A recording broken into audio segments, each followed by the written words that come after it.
Hi everyone, I'm Lizzie. Welcome to Lizzie Loves Languages. In this episode, we're going to talk about a very special and important verb both in English and in Spanish. Guess what? It is verb to be, or verbo ser. No, wait, verbo estar. You know what? In Spanish, we have two verbs for verb to be, ser and estar. This is why we're dividing this episode into two.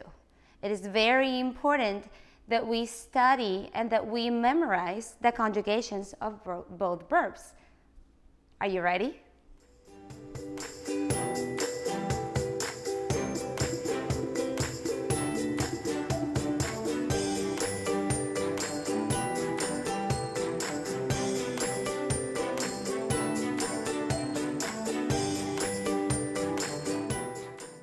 Now, in English, it is very easy. We use verb to be on a daily basis. We use it on our everyday conversations with anyone. We say, I am, you are, he or she is, they are, we are, you all are. Simple, right? We don't even think about it. It's the same thing if we say, I am a teacher, or if I say, I am in the living room. In Spanish, it is not the same thing. In Spanish, we use both verbs, either verb ser and verb estar, and we have to learn the specific ways and forms or situations in which we are going to use either verb ser or verb estar. Are you ready? We're going to start with verb ser. We conjugate verb ser as yo soy, tú eres, él, ella o usted, which is you formal, es, nosotros somos, vosotros sois, ellos, ellas y ustedes son. This verb is irregular, meaning that you won't use the same endings as in a regular verb.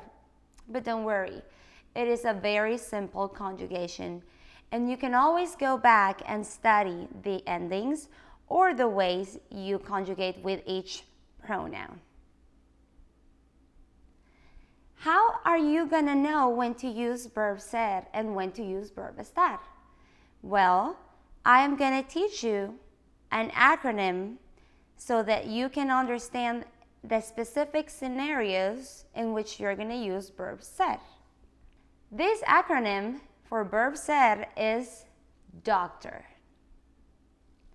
Now, we take doctor because each letter stands for a specific use. The first letter of the acronym is letter D, which stands for descripciones or descriptions. I'm going to give you an example. When you describe someone, you use verb to be or ser in Spanish. Ella es bonita y muy alta. She is pretty and very tall. The second letter of the acronym would be the O.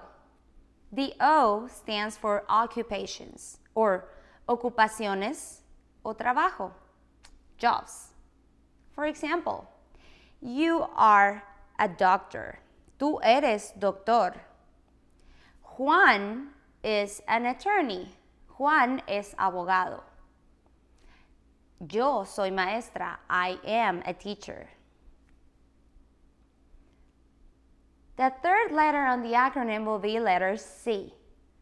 Letter C stands for características or characteristics, meaning that you use some adjectives to describe a person. For example, María es inteligente. Maria is smart. José es pelirrojo. Joseph is red-headed. Simple. The next letter of the acronym will be letter T. Letter T stands for tiempo or time, and date or fecha. For example, son las 4 de la tarde. It is 4 p.m. in the afternoon. Or you can also say, es la 1 de la mañana. Es tarde. It is 1 a.m. in the morning. It is late. Also, for saying or telling the date, you will go, hoy es octubre 25 del 2019. Today is October the 25th, 2019. The next letter of the acronym will be letter O again, or letra O. This time, letter O stands for origin or origen, meaning where are you from o de dónde vienes. For example, yo soy de México. I am from Mexico. Brock es estadounidense. Brock is American. The last letter of the acronym doctor for uses of verb ser is letter R, letra R, which stands for relaciones or relationships. You will use it whenever you're talking about your friends or when you're talking about your family members or if you're trying to describe your family tree to someone. For example, Mayra es mi madre. Myra is my mother. Eric and Ceci are siblings. Eric y Ceci son hermanos.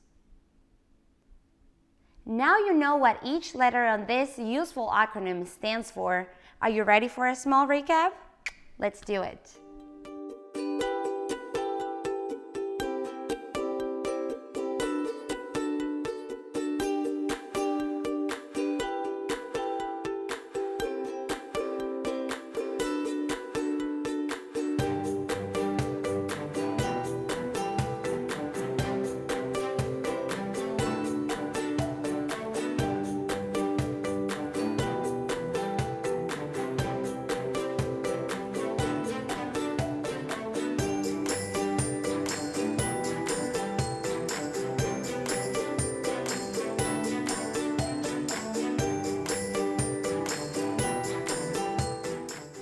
Alright guys, that's all for today. Thank you so much for sticking around, and don't forget to click on the next video or to go to the next uses of verb estar, which is verb to be also. Thank you so much, and don't forget to subscribe to my channel. Hasta la vista!